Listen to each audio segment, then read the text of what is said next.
If you have ever stood in a kitchen at 9:12 p.m. negotiating with a tub of Ben & Jerry's half-baked ice cream, you, my friend, are not alone. I have been there far too many times. And look, this episode is not all about white-knuckling willpower. It's not a sermon. I want this episode to be two humans, you and me, in a messy, beautiful life saying, let's try and find a kinder way towards self-discipline. And by the end of this episode, you and I will set up 5 simple no willpower needed hacks that you can install tonight, each one designed to solve a very specific problem. Late night binge eating, doom scrolling, gym motivation, streaming marathons, and that it's just one drink routine that sneaks into almost every evening. And then we'll finish with an evening ritual that I like to call the nightly 6. 6 small actions that over time will fundamentally change your life. No willpower needed. Well, hello team, you found us, finally. We have been waiting for ages. If you are new here, hello, my name's Bart. I'm a dad, I'm a coach, I'm a motivational speaker. I'm also a former midnight dessert assassin. Do not hold that against me. And team, around here we don't moralize, we simply experiment. We choose tiny actions, disgustingly small actions, that make the hard moments in life just that bit easier. And if this episode helps you, please do me a favor and follow the show. Drop us a review if you can on Apple or Spotify, or share it with a mate or a friend who wrestles with that 9 p.m. tub of half-baked. This episode is for all of those who struggle with willpower. Let's find a way around it. All right, let's start with a bit of a story. Now, I come from a family where dessert is almost like a competitive sport. My grandparents are still infamous for having 4 rounds of dessert at Christmas. Blink and you'll miss it. It is an absolute sight, trust me. And as kids, I could demolish a whole packet of Sherbies. I know, a bit weird, a bit niche, but definitely my favourite lolly. I could demolish a whole packet and still somehow have room for ice cream afterwards. And you see, now I've got kids, and I can confirm that the sweet tooth gene is definitely hereditary. Lysander has it. The force is very strong in him, and Esme is slowly developing it at rate of knots. And you see, the thing is, when I started in the fitness industry, I tried to beat it. I tried to beat this temptation. I tried to beat it with perfection. I'd go months and months without sweets, and then bang! 4 maxi bonds would just go missing, and then the spiral of shame that I can almost viscerally feel. I learned the hard way that white-knuckling does not work. What works are small setups before the moment. If you can change the setup, if you can change the cue, you can change the outcome. And look, you can still enjoy your treats, you can.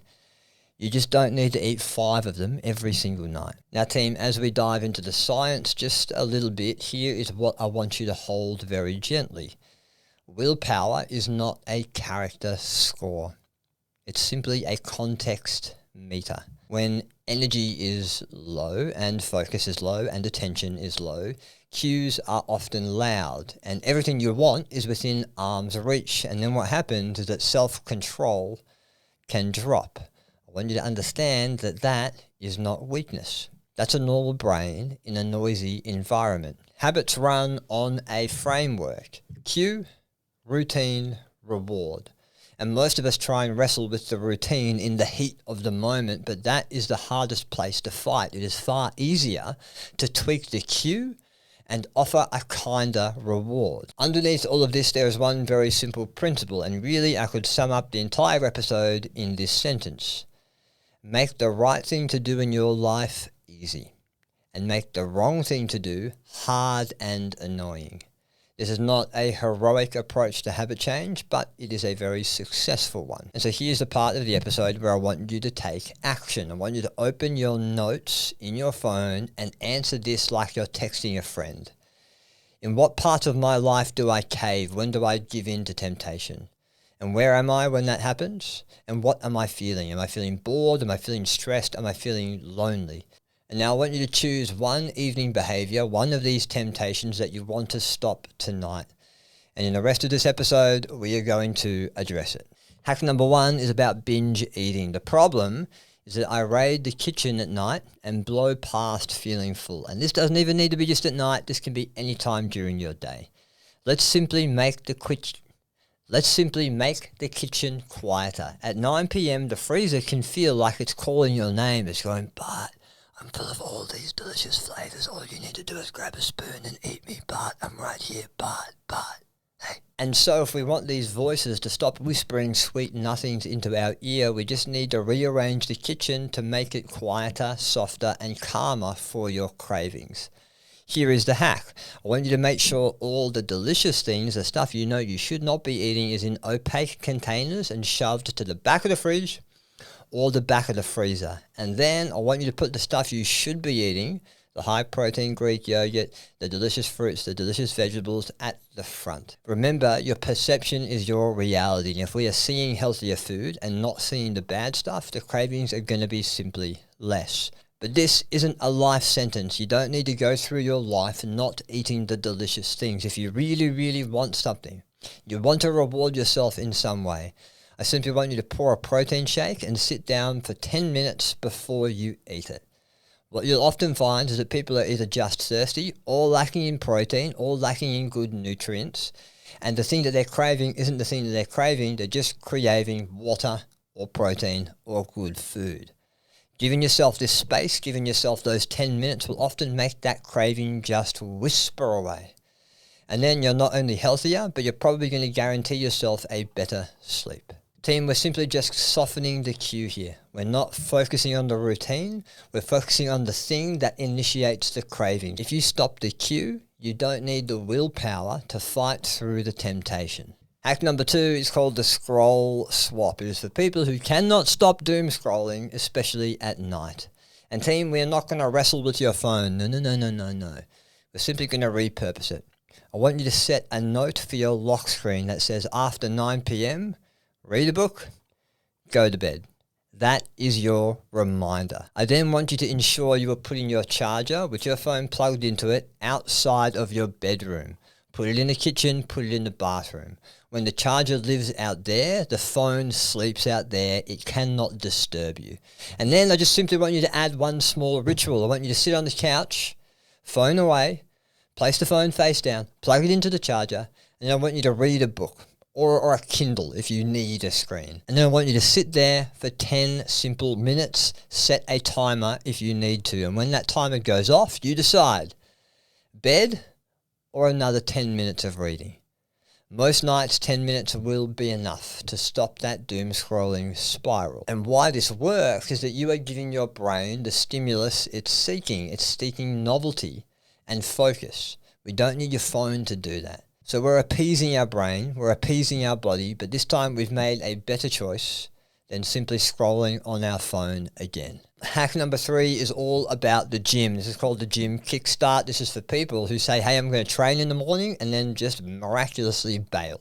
We do not need a new identity tomorrow. We need a smaller doorway tonight. So what I want you to do is lay out your gym clothes and your shoes by the door in the bathroom, wherever you need to. I want you to open the program you're going to do tomorrow on your phone, and I want you to text a mate to say, hey, 7 a.m, gym, meet me out the front. And then put it in your calendar with an alert. And then when that alarm goes off, you do not negotiate.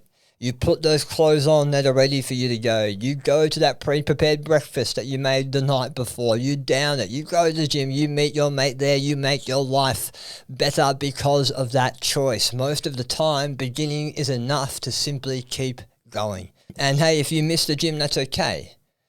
You still honor the commitment. A mini win. A 30-second push-up in lieu of that gym session is a great alternative and another step forward. I want you to keep it playful, and I do not want you to punish yourself. And this works most times because you've moved the decision out of that groggy hour when you wake up, and you've made it the night before when you were calmer, when you were more focused. Past you shut the exits so that future you could just walk through that door. Hack number 4 is for people that need to watch another episode of that show. That show, you know what that is. And team, look, we're not banning TV here. We're simply bundling it up. We're compartmentalizing it. So here's the scenario. It's late at night. You're again watching Netflix or Stan or whatever your streaming service inserted here. But this time it's going to be different. I want you to choose an activity that you can do whilst you watch the streaming service. It could be rolling on the floor like a foam roller. It could be a gentle spin of a bike. If you've got a stationary bike, it could be simply stretching on the rug or a mat. And then the boundary you give yourself is friendly but firm. I only watch the next episode when I'm rolling, pedaling, or stretching. Put the mat and the roller next to the couch so you cannot miss it. And if you really want to keep watching, hey, you can keep moving. But as soon as you stop, that TV goes off. If you stop moving, the show stops with you. You can also try and set a 2-episode limit or a single timer. When that timer goes off or that limit is reached, you close your laptop, you turn off the TV, you walk and you go to bed. Think of this as future me respect. You're protecting tomorrow's energy today. And why this works is pretty simple. The show becomes a carrot of habit that actually serves you and doesn't move you backwards.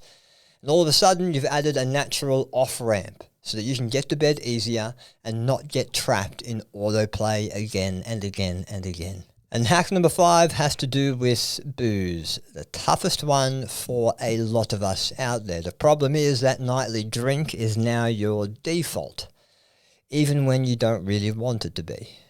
And look, this is about curiosity, not necessarily judgment. When the urge hits, you're going to delay. I want you to downshift and then I want you to decide. So before you pour the glass of wine, I want you to pour a glass of sparkling water and I want you to add a little bit of lemon, a little bit of lime, maybe a little bit of orange, something that's refreshing and not a punishment. I then want you to do a few things, I'll name a few here, that will give you space between you and the drink. I want you to take 90 seconds and do some very deep breathing, in through the nose, out through the mouth. I want you to take time to dim the lights around the house, turn the lamps on. I then want you to step outside for maybe another 60 seconds. And then when all of this time ends, should be about 5 minutes, I want you to choose the drink or the sparkling water. And look, some nights you'll pour the other drink and that's okay, but hopefully most nights you'll take that delicious citrusy beverage instead. This ritual is set up to give your nervous system space because that's what your nervous system is asking for when you have the alcohol. You're simply winding it down in a different way that isn't consumption of ethanol. This is particularly important for people who have connected alcohol with relaxing at night. All we're simply doing here is switching the ritual, but still appeasing your nervous system. And then I simply want you to keep the rest of your evening the same. We're not ripping away comfort here. We're simply just expanding your options and making a swap. Alrighty, Timo, let's put all of this stuff together. Let's put some things in motion. This is what I call the nightly 6. 6 things you can do to guarantee a better sleep and have a healthier morning. The first thing is to dock your phone. Charge it outside of your bedroom. Keep it away from where you sleep and then simply dim the lights. Turn down the stimulus. I then want you to put your protein option, the healthy food, at the front of your fridge and put any of the food you know you shouldn't be eating at the back where you cannot see it.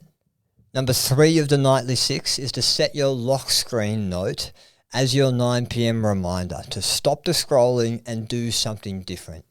I then want you to lay out your gym clothes. I want you to open the program for the next day and text whoever is coming to that class or that gym session that you will be there at 7 a.m. I want you to place the foam roller or the gym mat next to the couch so just in case there is streaming happening, you know what to do. And then finally, if you do struggle with the alcohol, I want you to have the sparkling water ready. I want you to cut up those limes just in case the temptation comes to give yourself space between that decision. Those 6 things will only take you a few minutes, but they will take a lot of stress off your mind when those temptations creep up. I would love for you to try one of these hacks tonight, and I want you to tell me how it goes because team willpower isn't something to white-knuckle yourself through. You are not broken if you think you don't have willpower. Your environment's simply just been too loud. So let's turn the volume down together and let's make better choices.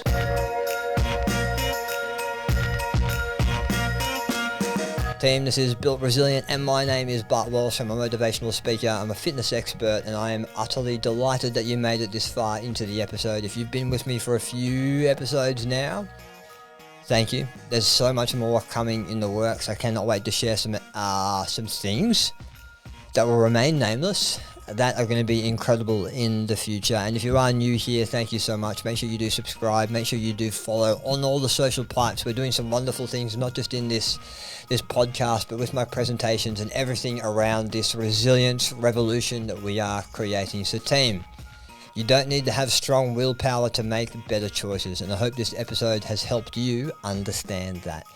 Thank you as always. And remember to choose resilience.